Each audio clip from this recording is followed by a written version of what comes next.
it was brutal. So I have put some little warnings in when those bits are going to come up. And if I can figure out how, I'll put the timestamps in for like when to skip and when to skip to. And also, there's a few names in here that I'm not sure how to pronounce, so I apologise in advance for butchering any names. Anthony Arkwright was born in 1967 in Wath upon Dearn, South Yorkshire. He had 4 siblings, and they were all sadly abandoned by their mum when he was young. His father was a miner, and so he spent most of his early years in care homes. He didn't do well at school and eventually ended up turning to a life of crime, being sentenced to 30 months in a borstal for burglary and disorder. Now, if you don't know what a borstal is, it was, they don't have them anymore, but it was like a young offenders jail, and from what I've seen about them, they were pretty strict and tough and regimented and not a very nice place to be. So yeah, there were rumours at the time that he was born as a result of an incestuous relationship between his mother and his grandfather, so his mum's dad basically, but these have never been confirmed. At age 21, Arkwright was working at a scrap merchant's, but he was sacked on the 27th of August 1988 due to poor attendance. This was when his killing spree began. After being fired, he returned to his hometown and stabbed his grandfather, Stanislav Budoikis, age 68, at his allotment. The initial assault rendered Stanislav unconscious and paralysed. After this, Arkwright dragged him into a shed and hit him in the head using a heavy lump hammer, and this is what ultimately killed his grandfather. After ending his own grandfather's life, Arkwright went on a pub crawl around Mexborough. He would drop some not so subtle hints about his actions, such as, quote, "It's been murder on the allotment today." Now, this next one has never been proven, but it is believed that his second victim was 73-year-old Elsa Cronendite, who was his grandfather's housekeeper. It's thought he killed her whilst stealing his grandfather's £3,000 savings. But again, that is unproven. I'm not sure why. I couldn't find out. So Arkwright's next victim was his neighbour, Raymond Ford, aged 46. Raymond was a former teacher who had already endured bullying at the hands of Arkwright. He would smash windows and put dog poo through his letterbox. He had stolen things from Ford's flat, such as a valuable antique clock, which resulted in Ford filing a targeted Raymond as an act of revenge for reporting his crimes. At 3 a.m. on the 28th of August 1988, so that's what, a day later from his first murder,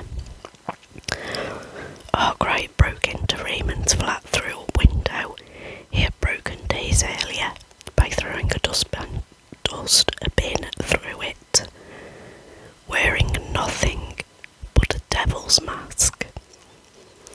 So this is the first bit that's pretty graphic, but milder than the next bit that's graphic. So I'd skip ahead a couple of minutes, just to, if you don't want to hear it. So Arkwright proceeded to stab Raymond between 250 and 540 times, which I just can't even imagine that. It's horrific.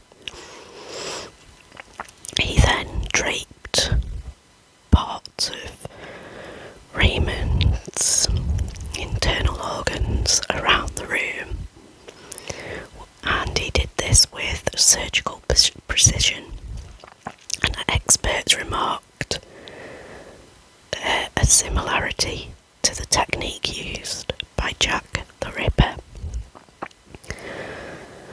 Arkwright then went home to shower, and I don't know whether it was 7 a.m. or 8 a.m. because I've read both, but that morning there was a knock at the door and the police had come to arrest him for the burglary on Raymond's flat. But at this point they were completely unaware of what had taken place that night, and that Raymond was lying dead next door. I'm so sorry if you just heard the barking. That was my dog Sadie, aka Sadders, clearly wanting to introduce herself to the channel. So let's carry on.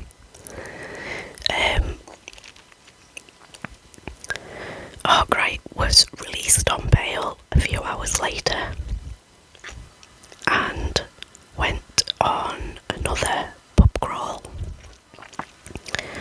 So the next day, again on 29th of August, Arkwright chose his next victim, 25-year-old Marcus Law, who was his other neighbour. Marcus was in a wheelchair after a nasty motorbike accident.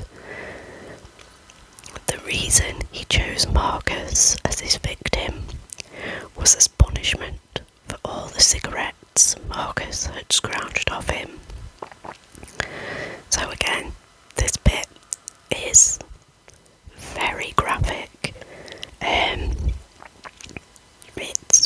This is pretty sickening, and yeah, I've tried to word it a bit more sensitively, but it was pretty difficult.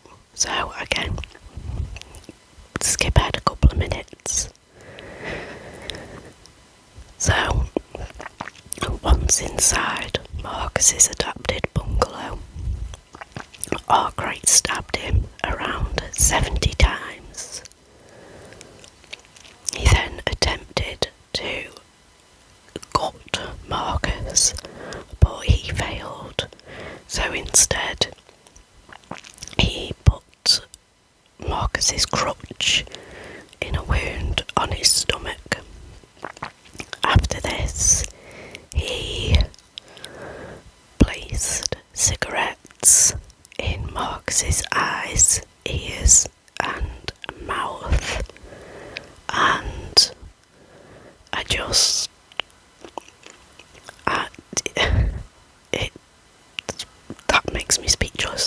couldn't tell. It's just awful.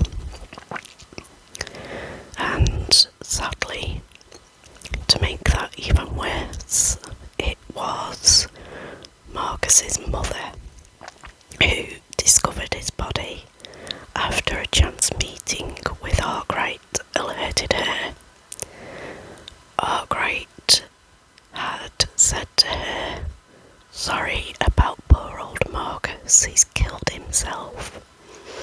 So obviously his mother ran over to her son's bungalow and made the horrific discovery. At that point, Arkwright was quickly suspected and was arrested and interviewed. Whilst being questioned about Marcus, he played with a deck of cards. He was shuffling through them, and when he got to the 4 of hearts, he said, quote, "I can read the future from these cards. This is the Master card. It means you have 4 bodies and a madman on the loose. I can see Marcus Law, but the others are indescribable. They are just too horrible to describe." These cryptic ramblings were all he would say, but he denied killing Marcus. The police didn't have much in the way of evidence that Arkwright was their man, but he remained the prime suspect. They discovered the body of Raymond Ford after they learned that Arkwright was due in court on burglary charges. At this point, they realised he was telling the truth about there being 4 bodies. Unfortunately, it took a further 6 days for the bodies of his grandfather and grandfather's housekeeper to be discovered. At this point, he confessed to killing his grandfather, Raymond, and Marcus, but he never actually confessed to murdering Elsa.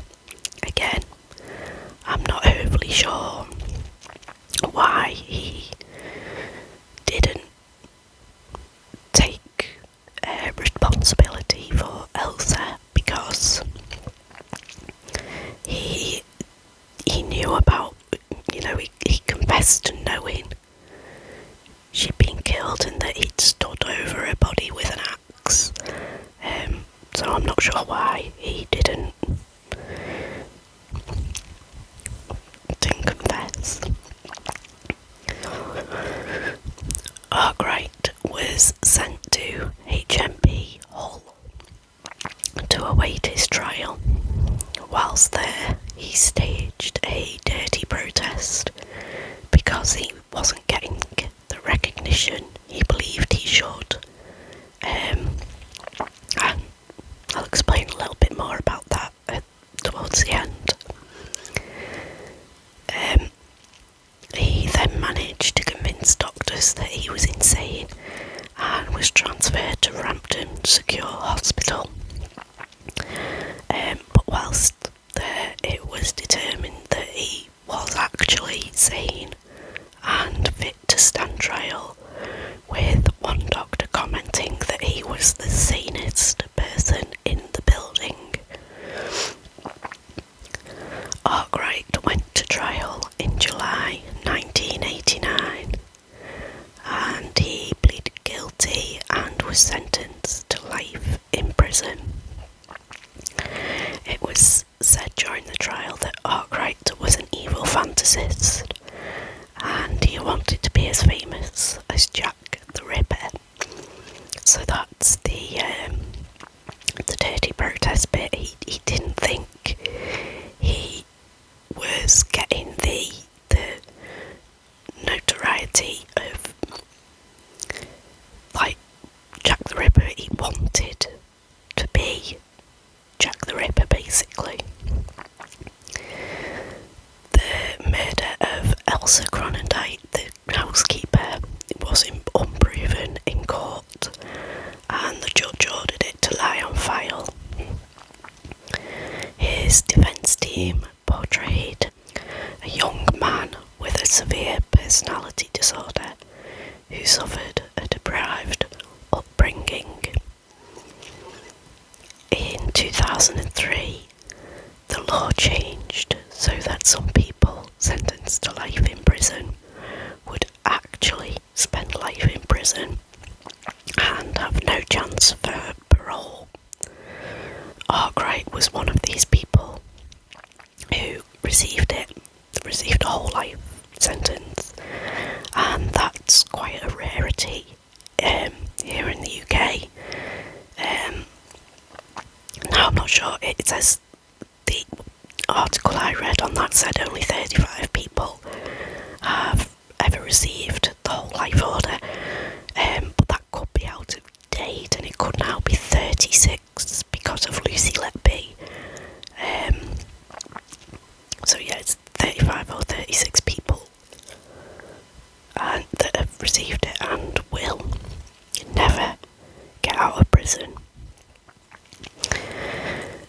So yeah, that's the disgusting, horrible, devastating case.